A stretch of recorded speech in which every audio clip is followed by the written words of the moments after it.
Moonraker is a 1979 film. It's directed for the third and final time by Lewis Gilbert. Now originally we were supposed to get For Your Eyes Only. It said it at the end of the credits for The Spy Who Loved Me. It said James Bond will return for your eyes only.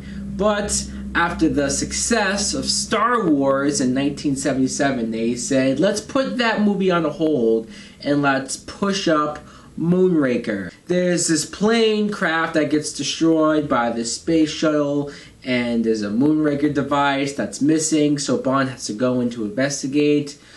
Yada yada, yada yada. That's basically your plot. This possibly be the moment for us to pool our resources. We would be better off working together.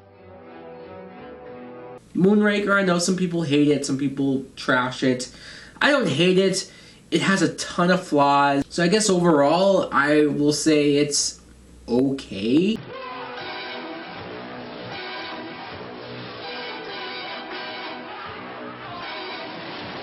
One of the strong points of this film is Roger Moore as James Bond.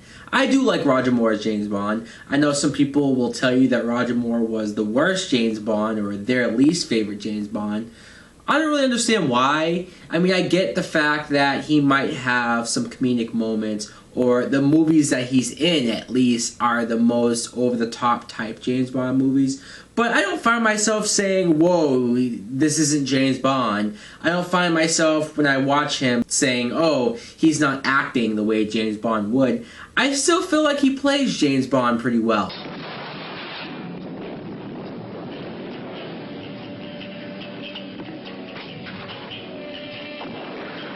And the comedic stuff with him, I do think works. Now, as far as this movie goes, I don't think all of the comedic stuff works, especially with the return of the Jaws character.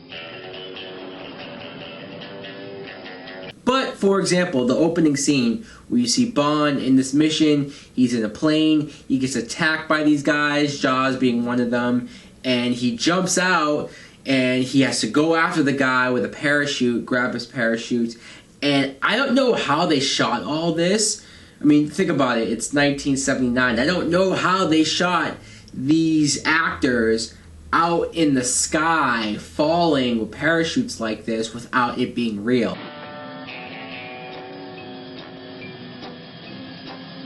This movie probably has the most goofy moments and scenes. Like, for example, when Bond first goes in there to investigate, he goes into this little machine thing, and one of the bad guys turns the machine on to spin it around and around, and I guess, I don't know if he was trying to kill Bond or just make him really dizzy, because he made him really dizzy.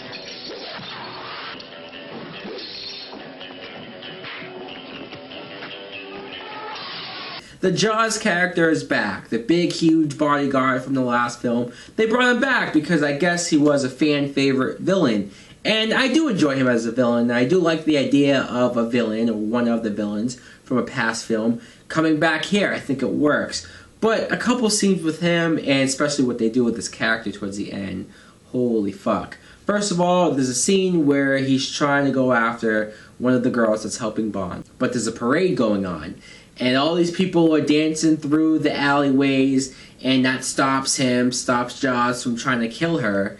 And then when Bond comes in to save her, they're about to fight, but then more herds of people from the parade come in, and they're pushing Jaws away from Bond, and that's how they get split up, and that's why they don't fight. But really, like, as big as Jaws is and as strong as he is, or how about later on where he falls in love with this blonde named Dolly, right, which I totally don't buy happening. I don't buy her falling in love with Jaws. Whatever. Turns him into a softie. Fine. But then the very end of the film, when James Bond needs some help, who does he get help from?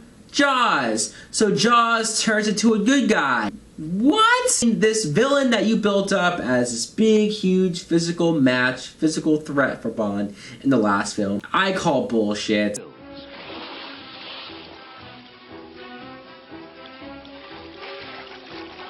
And oh yeah, the villain, Drax, he was pretty generic. I didn't really care for him at all. There was a good amount of the time, like 2/3 of the movie, where I wasn't even sure that he was a villain.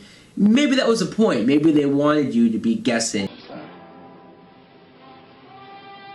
entire city in space. And it's not until the very, very end of the film where you find out what Drax's plan is. How he wants to send this poison to Earth and kill everyone and then repopulate the world with who he thinks are the perfect groups of people.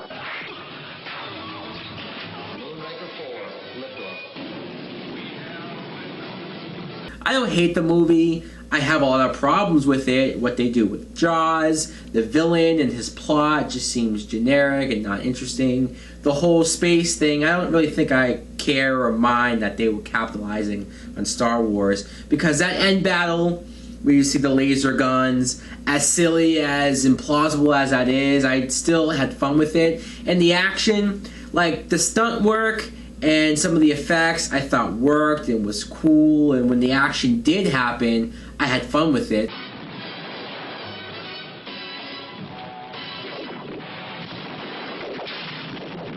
So Moonraker, like I said, it's okay. Let me know in the comments below what you think of Moonraker. As always, like and subscribe. See ya!